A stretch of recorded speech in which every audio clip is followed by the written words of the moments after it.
All right. And I am going to use. Das Mut, das Deutschland, I spreche de Deutsch. Ein bisschen. Hey, hey. Was Ik ben Brit. Ik ben Brit. you're what now? Ik sage es well. Ik sage es wit. Ik sage es wit. Ik sage is wit. What's that mean? Ik sage hello. You say hello? Mm-hmm. I say hello. Toll, as they say. Ik sage guten Tag. You say good morning. Ja, You're ja. so good at this. Have you been taking German lessons? Ik lerne nun Woete. Mm-hmm. Wel ik Deutsch mag. Oh, okay. Bitte. Und danke. So you're learning German. This is wonderful. Ja, ja. Sprichst du Deutsch? Ja, oh, ja, spreche de Deutsch. Ja, ja, ja. Hopefully there are no German listeners on here. Well, first off, there's going to be German listeners because Big Unc's... Yeah. Big Unc has nieces and nephews all over the world. Yeah. Oh, auf Deutschland. Wonderful. Yeah. Shout out to my favorite nephew, Jan Ola. Jonas. Yeah. The niece, Nina. And she's actually not German. I think she's Amsterdam. She's what do they call it? What are you if you're called from the Netherlands? Dutch. So what do you call people from Denmark? Danish. Okay. So if you're Dutch, if you're from the Netherlands, aren't you Dutch? Isn't German Deutschland? Well, yeah, but you're doing English in their own language. What do the Dutch call themselves in their own language? I don't know. I don't know either. But Germany calls it Deutschland and the Deutsch. But they're because that's how the Pennsylvania Dutch became the Pennsylvania Dutch. It's like it's not a Dutch thing. Yeah, they're not Dutch. They're actually German. Yeah. Yeah, that's why they're so Puritan. They're the old-fashioned Lutherans, like the ones that like no humming when you sing. Yeah, they're a little joyless. They're a little po-faced, joyless, and they hate happiness. It seems. From the outside. Well, you know what? Yeah, from the outside, it does. But I have a question. It's like, why did they stop in the 1890s? No, it's earlier than that. Whenever, or 18, whatever. Why did they stop when like shoes and like... You still need a buckle on a shoe. Yeah, it doesn't make sense.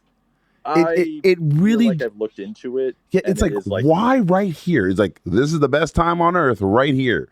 We need to go no further. A time before, the perversions of modernity. It's a cult, it's hard but you think about it, like a horse and buggy at one point was called blasphemous. Was it? Yeah. I didn't know that. It was like, that's eccentric. Or maybe too much. It's before God. What are you trying to do? You're showing off. Yeah. What are you showing off with the wheel? Yeah. You can zippers are a bridge too far, and you can go right and left. You just go all over the earth. I wonder. So I have a question though. I wonder if there's any shaving, below the belt. I don't know. Or the armpits. Like that's a sus Google search that I'm not willing to. I'm not going to do it myself, but I definitely think that there's like, if anyone knows, please send me a message. And I want to know, like, unrelated to the show, he just really wants to know. I just want to know because part of me goes, what is the Pennsylvania? It's spreche Deutsch. Anyway, no, they speak it to English. No, they said no. I was at the German school, so I'll show you a picture. There was a I recently had an acquisition, and it's right next to an old German school. So I was like, sweet. And then it's like they've got things on there. I was like, man, this place is old. So 1897 or something, I think was the name of that school. That's pretty old. It's pretty old. Trust me. Yeah. Anyway. Yeah. But I was sitting around, Eli, and I was thinking about the seasons, right? And so, I'm and I'm driving out to Amish country. It's beautiful out there. The green, the rolling hills. It really is pretty. And then I started thinking, I'm like, I wonder if I could live out here. And then I think, no, not at all. Not at all. Well, because there's no town or village necessarily in a lot of those places. There are small towns, boroughs as they call them, but those boroughs aren't like the small European towns where there's like a modern shop. There's there's like a place to go into town, get your stuff, and then go back out to your farm. Sure. It's more like a place in town that like has items lined up on a shelf. So not a store, even though that sounds like you just described a store. It does, but I'm talking about like Jimmy's Tackle Shop that also sells like beer and hammers. Are you familiar with the concept of a general store? Yeah, I get that. I know what the general store is, but these places are like, they're not kept. They're often very unkept. In every place I went to Europe was like structured, ordered. I mean, all the places. A real community. Yeah, a real community place. Like where across the street was the local tavern and there was a couple people there. FYI, when you go to a small village, in almost every place, your local tavern is like somebody's house. I was in Utze in Germany, and my friend took me to this local tavern. And it was literally like some guy's house. It was just a small little village. Hey. And he took me there and I was like, oh. We got a couple of places like that in Portland that is just like a house that someone's turned into like a restaurant or a cafe. Yeah, well, do they still live upstairs? No. Yeah, these guys generally do. And again, it's not like storefront like, oh, no, it's a house and they live upstairs. Okay. So, but I was thinking about the seasonal depression situation. Oh, okay. How'd that come up? Well, because one reason why I couldn't live out there was because I would feel isolated during those long, cold winters. And there isn't like that local village kind of situation where everyone goes into it. It's more individualistic. Yes. And for me, very lonely. Yeah, for me, that's something that like even when I was in Portland, I recognized that was the thing that I just didn't like. Is that there were two types of things. There was like individualistic people, and then like just the herd people. Like everyone's like, I'm different because you all are wearing the same thing. You're different now. Like that's not different. That means that you've got a community. So it's like herd community or individual. I don't give a rat's butt. And that led me to like a lot of isolation days. And I was thankful I had a good, support group of friends. But I would get depressed because I'm like, oh my God, this weather, it's so gray. There's like when people go out, they're not from my experience, they're not the joyful community members that I had been around, where people were like, yeah, it's winter, let's turn up. Like, they're like, snowstorm, everyone get in the house. I'm like, what, you guys don't have like snow parties? Like, like where everybody's just out having a good time, drinking, getting ready for the storm. Like, we know the snow's coming, baby. We already ready for it. We gonna walk home when it gets really bad. Yeah, in Portland, the snow is like guaranteed that the city is going to have to shut down completely. Yes. Like, I remember there was before the snowstorm, I was like, snow hasn't hit yet. You should be out at the bars. And then when it comes, you leave. Yeah.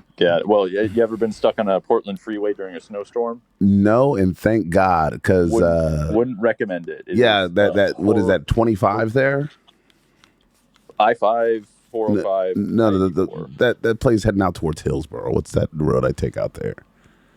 26. 26, yeah, 26. So State Highway 26. Yeah, State Highway 26. So there were people coming down that during that snowstorm, and it was an absolute mess. And I was like, well, yeah, you people shouldn't have been on the road at that point. Nope.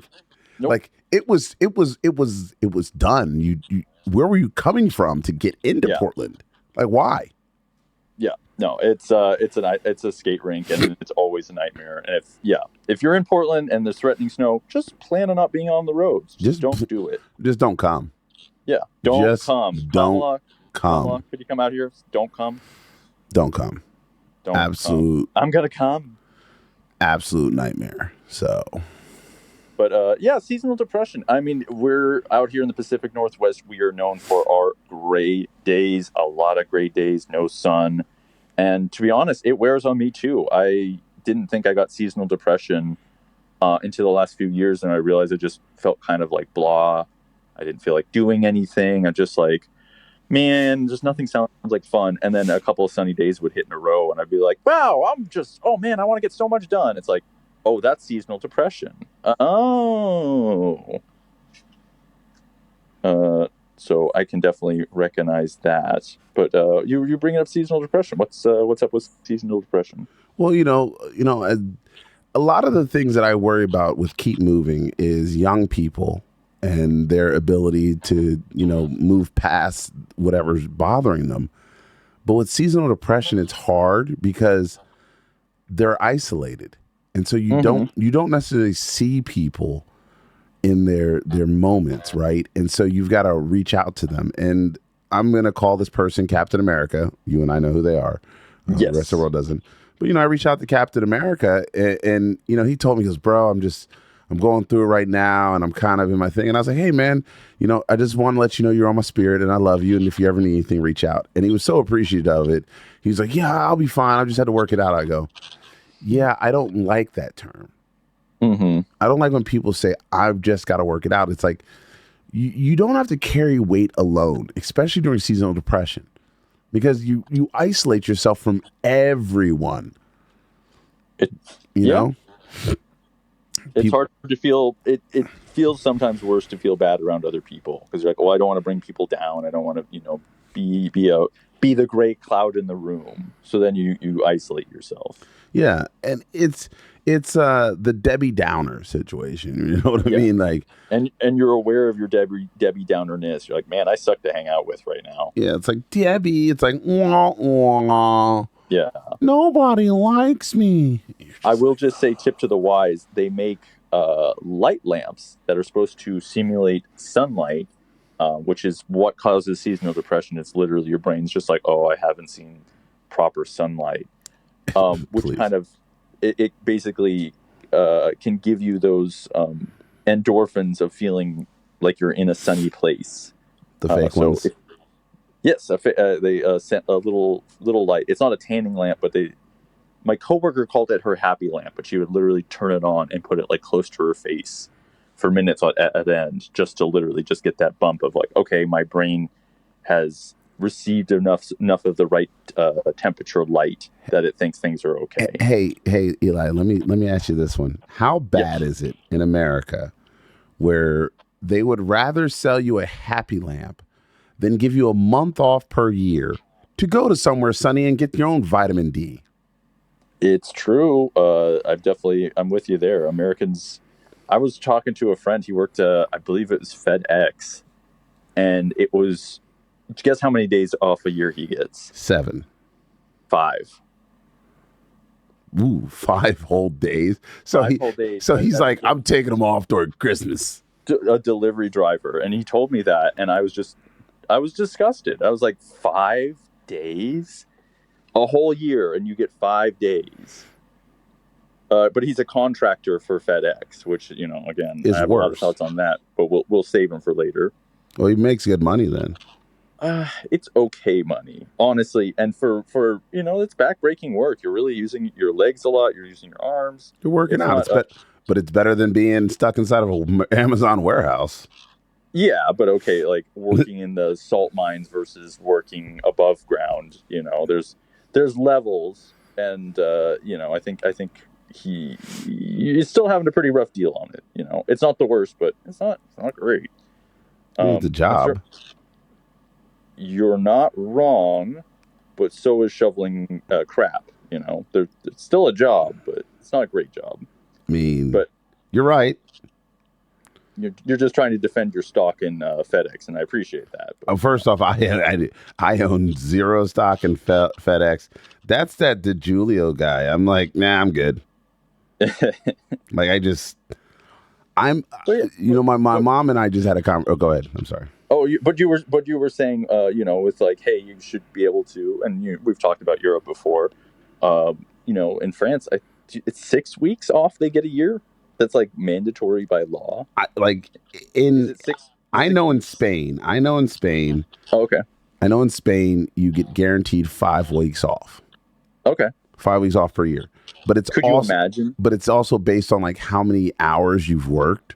Okay. So like if you work too much, they literally tell you like you can't work any more overtime. You're done. Yeah. They protect you from yourself.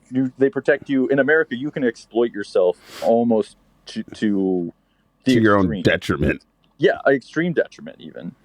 In Europe, they do put in safeties where it's like, okay, we're going to stop you. It's like I don't know if you've ever seen a dog that will chase a ball until it's run so ragged that it can't walk. But in Europe, they're like, okay, we're going to stop you from doing that to yourself. You shouldn't be able to ruin yourself just because you want to, burn the candle at both ends. You need to slow down. Yeah. Nanny state stuff, some might say, but I think it's not so bad. But could you imagine here in America, because 2 weeks off a year is considered a pretty decent benefits package. Like, 2 weeks a year. Oh, okay. Oh, yeah. In Europe, they'd be like, I've got 2 weeks a year. I'm going to burn every cop car until I get my month and a half off. Give me my full vacation, you dirty, dirty girl.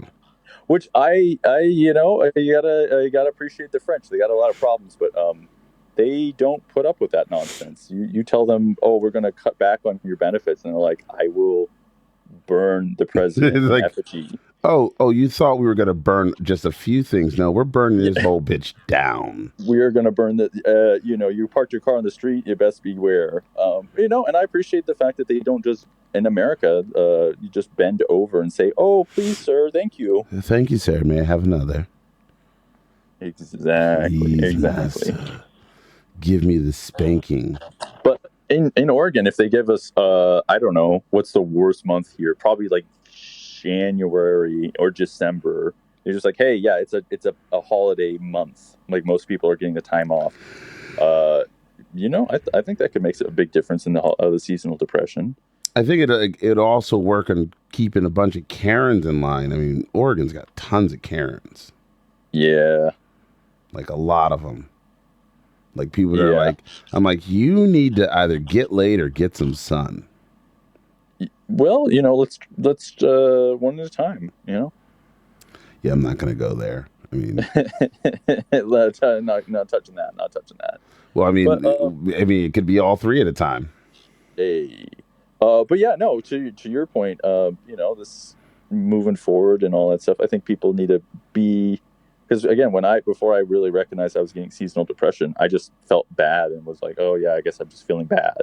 It wasn't like, oh yeah, it's my lack of vitamin D that's causing this. It's like, no, I just feel kind of like crappy and unmotivated. Yeah, I had to take pills. Mm-hmm. So I was taking the vitamin D pills, and apparently a lot of African Americans or Black Americans. I don't like the term African Americans because I'm not actually from Africa, but a lot of black folks from this part of the world, they have to take it. I mean, because yes, especially even during winter months on the East Coast, there's still sunlight. Mm-hmm. Like in the Pacific Northwest, there's like 6 seconds. We get sunny days, but we make the most of the gray days. But it's like the stereotype is that it rains all the time, which I kind of push back on. It doesn't rain all the time. It's gray all the time, which is almost worse. Yeah, but it's like you can go outside and walk, and it's like sunny for like maybe a couple of hours the other day. Yes. So like the Very sun, short days as yeah. well. But it's like but when the sun is out, it's like everyone's at work, and so Yes. Can I tell you? and so people can't go out and enjoy the few minutes. So it's like, oh well, My worst depression days were waking up at like 7 o'clock in the morning, or maybe 6:30 before the sun was up, getting ready to work, heading to work during the pre-dawn hours. The sun's just coming up, mm-hmm. and then work through the day. It's sun during the day, and then heading home right as the sun's going down, and getting home when it's dark. Yeah, and it's just that deep dark, like, oh, I don't get to have free time in the light. I don't have free time to myself while it's still light out. It just very crushing feeling. Yeah, and it I know it hurts a lot of people for different reasons, but for me, I noticed that like a lot of young folks, they consume heavier amounts of alcohol. They consume narcotics, things that are putting them to sleep. And there is on the West Coast, there was it kind of got hit really hard by the fentanyl crisis. Mm-hmm. And the fentanyl, if you're not familiar with it, fentanyl, or Fenty as it's called, basically acts as a sedative. Yep. And it just has people just like living. If there was a picture that could be used of Oregon, it would be a bunch of stick figures hunched over, barely standing. Yes, unfortunately, the like fentanyl lean. The fentanyl lean. Yeah, we used to call it the heroin crack lean. But see, again, heroin was a much different drug. Fentanyl is so cheap. And very deadly. It is so cheap. Yep. I mean, it is just like, and yeah, like people who are depressed and don't have any money, like when you're poor and you don't have any money and you get creative with your drugs or your alcohol, that's one thing. But this is like, you're depressed, you have $20, you got it. Self-medication. I think you're hitting the nail on the head. That a lot of people are hurting and feeling bad, and this is the thing that gets them through the day.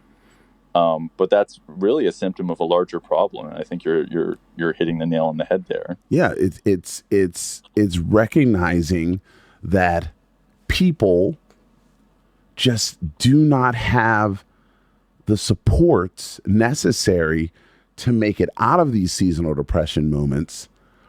And so you then find a lot of people doing the quiet quitting.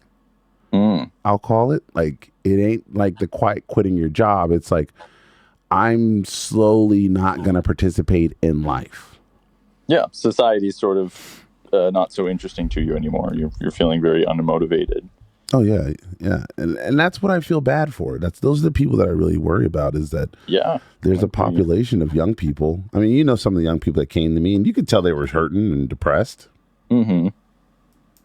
Like, you could tell. A lot of people are reaching out and they want a connection, and we're in a very segmented and feeling isolated time right now. And I think a lot of people are hurting from that. Oh yeah, yeah, and it gets progressively worse. That's why I said, when I talk about and what is it? I keep forgetting. What is it when the Germans and the Spanish after work get together and have drinks?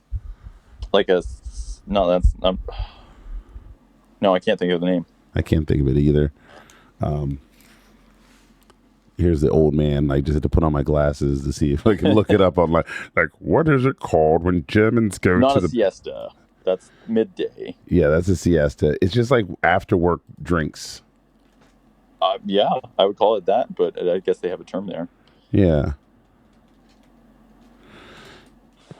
Because they also talk about politics.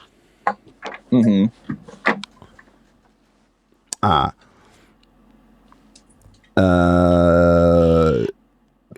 Kenpie.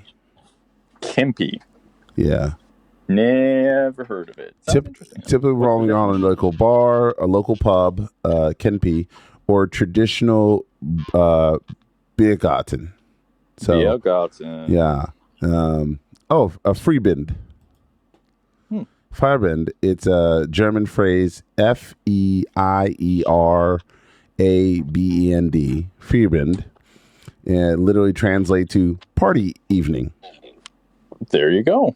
Oh, Freibieden. right? Yeah. Yeah. Frei, Feiera. So Freibund, and it is a German phrase, literally translate to party evening. However, it is simply means the end of the workday. Wonderful. I love hey, you get off work and you go with your friends and have a couple Yeah. beers. And then you go home. Sounds pretty swell. Yeah. And again, people do this like their whole lives. Like there's older people, and it's also like their kids grow up a little bit faster than ours. Mm-hmm. But again, if we in America had these things, and there's a great book I would encourage you or anyone else to read. It's called Bowling Alone.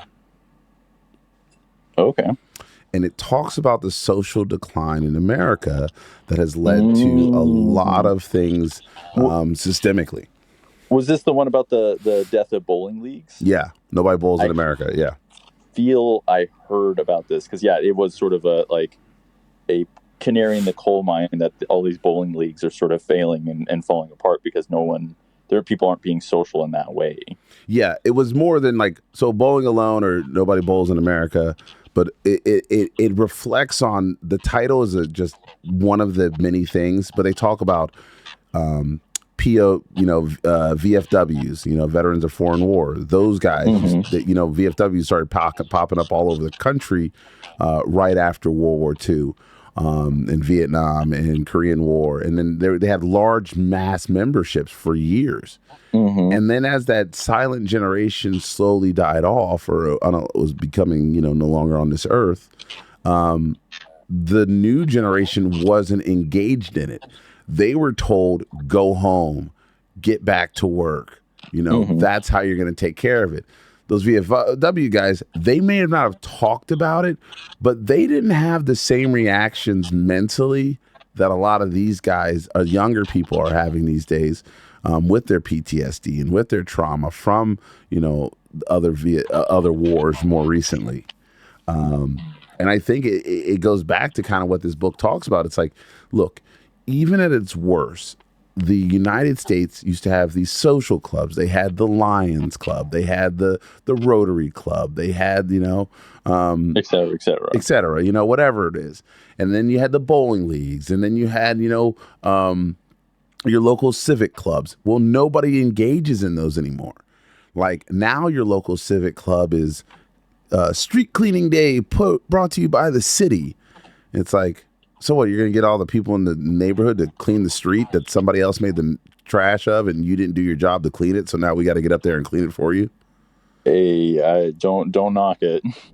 I'm not knocking it. What I'm saying is like, hey, if we had a social club, the social club would have done this more proactively. Yes. Or the social club been like, hey, guys, we're getting a lot of dirt and stuff over here, so we need everybody in the neighborhood to start snitching out the mofo that, did this. Mm-hmm. But we don't do that anymore. Yeah, it's the word people throw around without actually knowing anything or meaning anything. Community. Yeah. Yeah, the fake community that everyone talks about. Like, oh, we talk to the community. I'm like, you talk to the people that live within. It's what's the thing? The rock? The weather rock? You ever heard about the weather rock? No. Let me tell you, Eli, this weather rock that I have for you is the best weather rock in the world. This weather rock is 100% accurate at telling the weather. Okay? Oh. So if you go out in the morning and you put on this weather rock, and if you touch it, it's wet. It means it rained, and it rained everywhere in the world. And if you touch it and it's dry, then it's dry and it didn't rain anywhere in the world. That's the weather rock. Gotcha. Do you see how frightfully stupid that is? Yes. There are people who are like, it's not raining. It's like, it's just not raining in your backyard. Yes. It doesn't mean 10 miles away in the same city, it's still not raining. Yeah. And so for you to assume that everything's great. It's the same all over however it is. Yeah. Yes. And that's the part that really hurts a lot of people, is because they've now become this isolationist community, and their thought process is, if my rock is dry, then it's not raining. If my rock is wet, then it's raining.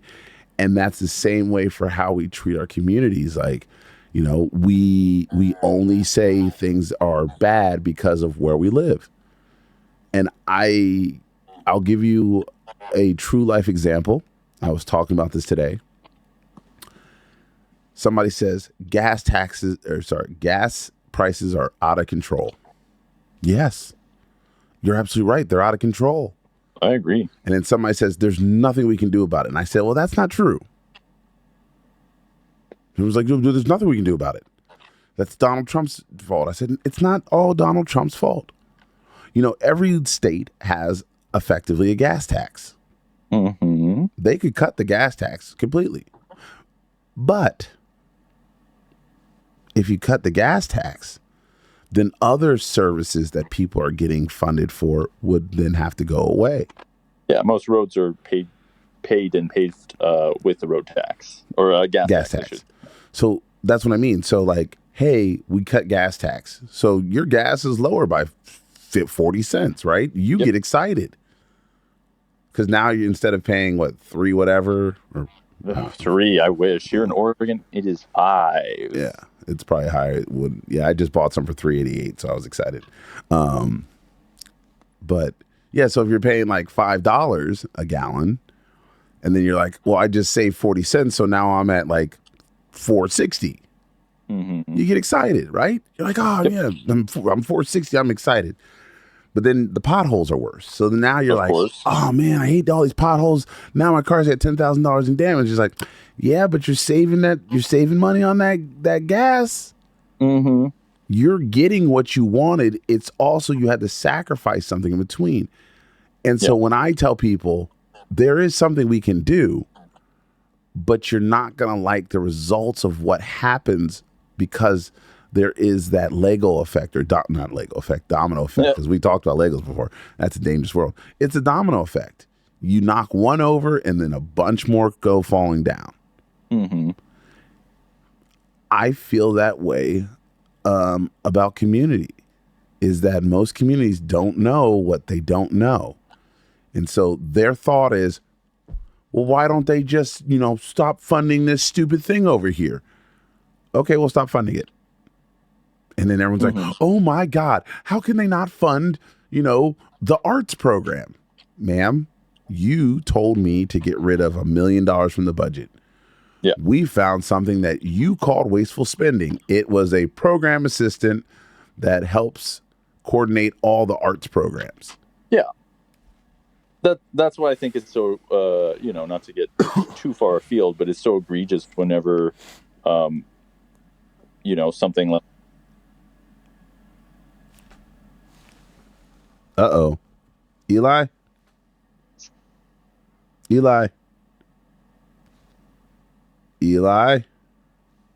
Oh. You went out, buddy. Eli? Uh-oh. You're out. Hello? I couldn't hear you. I couldn't hear one word. Hello? Eli? What'd you do?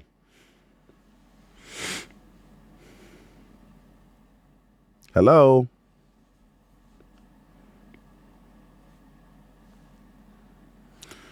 Oh my goodness. Well, that lets you know that we had a great show. Hey folks, unfortunately we lost Eli, but I will say this, look. In this world, you're gonna, you know what? I'm just gonna hit pause.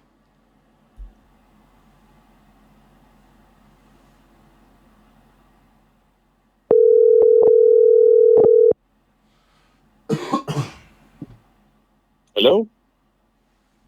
What in the heck happened there, Mr. Spencer? I have no idea. Because I kept trying to call you back and you weren't picking up. I wasn't getting calls. I was using FaceTime audio. So, but anyway, what you were saying, as I now have to go back and fix this. Yes, I'm just saying that the whole Elon Musk with Doge and all that nonsense. They tried pointing to these like seemingly frivolous studies. Oh, they're giving $50,000 to study the mating habits of a moth, which is so funny from someone who pretends to know science, when it's like, yeah, maybe it's important to understand that. Maybe we could, find some medical treatment from this very tiny investment into this thing.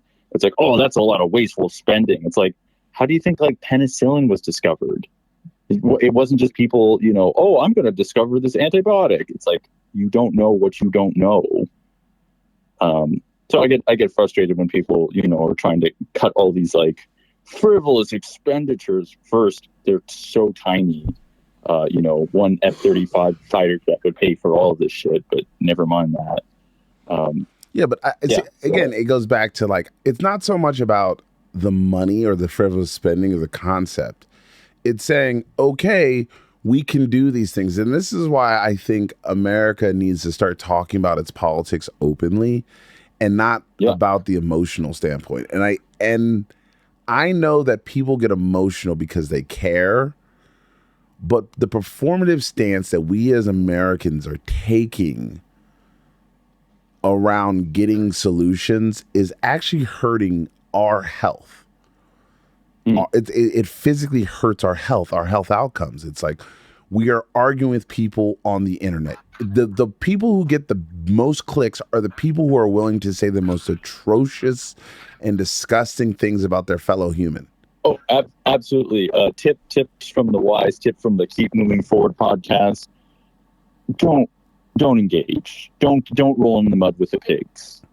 Your mental health is worth way more than trying to convince someone who is motivated to never agree and never give in. So you're trying your hardest to convince some I don't want to use insulting words, dipshit on the internet to come to your side. Unless you know them personally, you might as well be screaming into the wind is the effect you're going to have. So save your mental health. Don't do that. Don't tap on the glass. Work with your people who are you can change and personally. Number one tip from the podcast: don't do it, man. My number one tip is always be yourself. Okay, well, not maybe that too. Keep on the sunny side, always on the sunny side. Hey, slow down. So we might have to pay for that song. I mean, I gotta pay for it. It's like, hey, what's this we you're discussing? The podcast. Yeah, we as in I gotta pay for it. Sure. But regardless, moving on.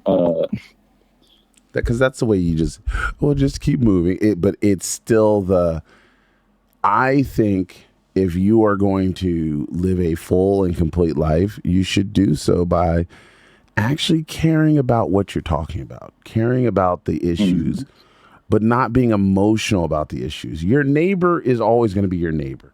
I will say there were a lot of less assholes growing up because the assholes were also surrounded by people that had a brain at times. But now the asshole doesn't need to be around people that has a brain. He's being told, don't go to college, don't go to school. I just talked to a very wealthy gentleman. He goes, absolutely go to college. He's like, the plumber has a bad day and a pipe explodes in his hand. Then what does he do? Become a foreman? Yeah, it's he's like, labor is quite hard on your body. Yeah, but they're pushing young people towards that. Like, you could always swing a hammer. AI's taking your job. No, AI's taking the job of stupid people. The people. No, I would. Can I finish this one? Can I cook? Let me cook for 30 seconds. I'll give you the floor. AI is taking the jobs of those people who I honestly believed at times were not very proficient at their jobs in terms of the actual work product. They could get things done. They would do things. They were like the office Karens, or like, well, I'll just make a spreadsheet and I'll put that in a spreadsheet and I'll send the spreadsheet over to you and you'll see the spreadsheet and now we can talk about the spreadsheet for 6 hours. Now it's, Karen, you don't get to spend all day with the spreadsheets. You have to actually go work with people. And then Karen's like, I don't know how to do that. Well, I know how to make people happy, but I don't know how to actually do my job, which is create programs, hold people accountable, build structures and systems. No, they don't do that. Now it's, the AI gets to do most of my work, and I have to go back and check it, but I have to be ingenuitive enough to make sure that whatever we create or what process we're creating is reasonable for everybody involved. But most people don't know how to do that. They're not thinkers. They're just doers. And people were raised to be worker bees. Yeah, but I mean, whose fault is that? Their parents. I would say the fact that society is structured to try to create workers, right? Yeah, well, guess what? My parents said I'd have to get a job and work for somebody, and I'm one of the lucky few. I feel. The owners and the millionaires have decided, actually, it'd be so much cheaper if we could just zero out the labor. We could get rid of these workers. That would be such a wonderful cost-saving measure. And Andrew Yang was right. No, hey, I'm suggesting a different path. What if we, now hear me out, got rid of the millionaires and the billionaires? What if we zeroed them out and got rid of them? Controversial, I know. We love our millionaires and billionaires. There's so many wonderful ones. Okay, I'm going to say this because most millionaires aren't really wealthy like that. I'm thinking hundreds of millions, but sure. Okay, so the guy, you're right. So the guy who's like paying like, I don't know, like $50,000 a month for his rented apartment. Certainly. That's a large amount of money. That's a lot of money. Yeah. More than a lot of people make in a year, in fact. And then people are like, well, those guys are needed because, someone has to live there. And I go, but most of them, that's like their second or third home. Yeah, no, the need has to be filled because the thing exists is not a compelling argument to me, I will say. But, not to go too far afield of what we were talking about. But well, it's all about mental health. And that's what we were here about, Keep Moving. We want to encourage people to get outside of their norms, stop with the status quo, start living a decent existence. For the love of God, please start living a decent existence. Yeah. Don't just live to work. Enjoy life. And also, similar to my experience, be in touch with yourself to know when you're not okay. It's important. I'm not okay. Yes. You don't know that song, do you? I don't. Oh, God, this is the hard part about being your friend is knowing that you don't know a lot of new music. Yes. That's the hard part. We will have to get into someday all about that, but I feel this episode's coming to an end. It is. It definitely is. It's coming to an end because I'm not okay. I'm not okay. And I think that for me, one of the things that I believe in the Keep Moving movement is that admitting that you're not okay is just fine. Yeah, it's all right to be not all right. Yeah, it's okay not to be okay. It's okay to have your seasonal depression, but it's not okay for you not to tell someone, engage with them, communicate with them, be with them, and understand that seasonal depression is going to have its ups and downs. But at the end of the day, it is probably going to be a very rewarding experience being able to share these issues with the people you love the most, the friends. Yeah. I co-sign that. Of course you co-sign it.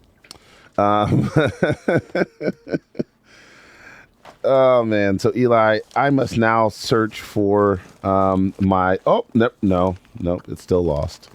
I thought I found it. I had bought a brand new vape pen. And just like I buy everything in sets of twos because I know I'm going to lose it. And the second one got lost, and now the first one's completely. Oh, I need this phone number. I found. Focus. I found a phone number. I found a phone number to an artist in Prague. So Prague Rock. Gotcha. yeah, well, you know, Prague.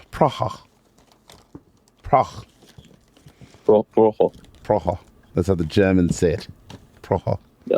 Which is so interesting. I'm like, good Lord, this is because I was gonna miss my exit. I was like, where is this Prague? Oh, it's Prague.